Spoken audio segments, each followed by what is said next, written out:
Senate में नामजद opposition leader राजा नासिर अब्बास ने तरमीम आइन की बुनियादी साख्त के खिलाफ करार दे दी और दावा किया कि 26वीं तरमीम के बाद अब 27वीं तरमीम से आइन मुतनाज़ हो गया। अवाम का एतमाद रहा नहीं। पीटीआई रहनुमा बैरिस्टर अली ज़फ़र ने तरमीम के खिलाफ एहतजाज करने और अदालत जाने का ऐलान किया।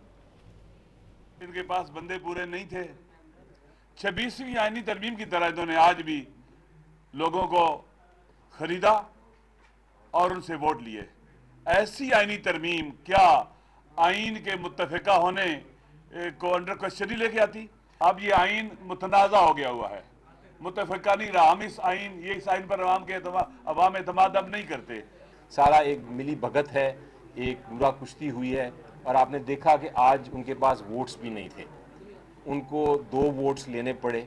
और मैं चीन के और मैं शुक्रिया अदा करता हूँ अपने सारे सेनेटर्स का जो इस मुश्किल वक्त में खड़े रहे हैं हमारे साथ, पीटीआई के साथ, इमरान खान साहब के साथ।